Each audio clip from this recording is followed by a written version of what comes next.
ഭഗവാന്റെ അലങ്കാര ചാർത്ത് കഴിഞ്ഞിരിക്കുന്നു.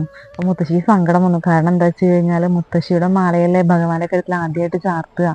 അന്ന് മുത്തശ്ശിയുടെ മാല എല്ലാ മാലകൾക്കും ഇടയിലാണ് ചാർത്തിയത്. മുത്തശ്ശിക്ക് വളരെ സങ്കടം തോന്നി. അപ്പൊ മുത്തശ്ശി ആലോചിച്ചു, തിരുമേനി എത്ര വൈകിയാലും എൻ്റെ മാല കാത്തു നിൽക്കുന്ന ആളല്ലേ, ഇത് എന്ത് പറ്റിയെന്ന് നോക്കുന്ന സമയത്ത് പുതിയ മേൽശാന്തിയാണ്. ആ പുതിയ മേൽശാന്തി മുത്തശ്ശിയുടെ ഈ ഒരു പതിവ് അറിയില്ലല്ലോ.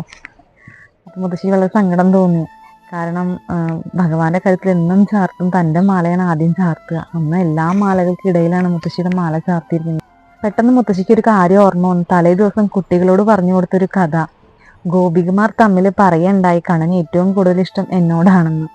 അപ്പൊ അവരെ ഉപേക്ഷിച്ചിട്ട് കണ്ണൻ പോയൊരു കഥ മുത്തശ്ശിക്ക് ഓർമ്മ വന്നു. അപ്പൊ മുത്തശ്ശിയുടെ ഉള്ളിൽ ചിരി വന്നു, ഒരു കള്ളച്ചിരി.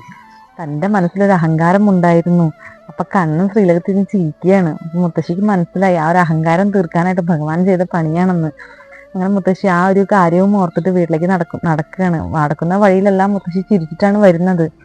അങ്ങനെ ഭാഗവതം എടുത്തു വെച്ച് വായിക്കുന്ന സമയത്ത് ഉണ്ണിക്കണ്ണന്റെ കള്ളച്ചിരിയാണ് അക്ഷരങ്ങളിൽ തെളിഞ്ഞു വരുന്നത്. മുത്തശ്ശിക്ക് വായിക്കാനായിട്ട് സാധിക്കുന്നില്ല. മുത്തശ്ശി വേഗം ഭാഗവതം അടച്ചു വെച്ചു. പെട്ടെന്നൊരു വിളി കേട്ടു, ഇവിടെ ആരും ഇല്ലേ എന്ന്. അങ്ങനെ മുത്തശ്ശി എഴുന്നേറ്റിട്ട് ആരാണ് കൃഷ്ണ എന്ന് പറഞ്ഞിട്ട് വരികയാണ്. അപ്പൊ നോക്കുന്ന സമയത്ത് ഒരു കറുത്ത ഒരു ബാലൻ. കറുത്താലും കാണാൻ നല്ല അഴകുണ്ട്. കഴുത്തിറങ്ങിയ മുടി, അതും നല്ല കട്ടിയാർന്ന തിക്കാർന്ന മുടി നെറ്റിയിലേക്ക് അലസമായി വീണ് കിടക്കുന്നുണ്ട്. നെറ്റിയിൽ ചെറിയൊരു ഗോപിക്കുറിയുണ്ട്. കഴുത്തിൽ ചരടിൽ കോർത്ത ഒരു പുലിനകത്തിന്റെ മാലയും ഒരു നേരിയ തോർത്ത് കൊടുത്തിട്ടുണ്ട്. കയ്യിലൊരു വടിയുണ്ട്. ശരിക്കും കാലിച്ചെറുക്കൻ തന്നെ. അപ്പൊ മുത്തശ്ശി ചോദിക്കുന്നുണ്ട് ആരാണെന്ന് ചോദിക്കുകയാണ്. ആ കുട്ടി തുടരുന്നുണ്ട്. മുത്തശ്ശി എല്ലാവരെയും കൃഷ്ണ കൃഷ്ണ എന്നാണ് വിളിക്കാൻ ചോദിക്കുകയാണ്. മുത്തശ്ശി ചോദിച്ചു മോനെ എവിടത്തെയാണ് ചോദിക്കുകയാണ്. അപ്പൊ കുട്ടി ഇങ്ങനെ നേരെ കാണിച്ചിട്ട് പറഞ്ഞു എൻ്റെ വീട് അക്കരയാണെന്ന് പറയുകയാണ്.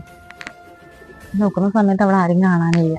അപ്പൊ കുട്ടി പറയുന്നുണ്ട് എനിക്ക് വിശന്നിട്ട് വഴി എന്തെങ്കിലും കഴിക്കാൻ തരുമോ എന്ന് ചോദിക്കുകയാണ്. അപ്പൊ മുത്തശ്ശി പറഞ്ഞു അതിനെന്താ ഞാൻ തരാലോ എന്ന് പറഞ്ഞിട്ട് മുത്തശ്ശി അകത്തേക്ക് നടക്കുകയാണ്. നടക്കുന്ന സമയത്ത് ഒരു വാഴയില എടുത്തിട്ട് മുത്തശ്ശി അകത്ത് പോയിട്ട് അതില് അവിലും ശർക്കരയും പഴവും നെയ്യും കൂടെ കൂട്ടിക്കുഴച്ചിട്ട് ഉമ്മറത്തേക്ക് കൊണ്ടുവരികയാണ്. കൊണ്ടുവരുന്ന സമയത്ത് ആരെയും കാണാൻ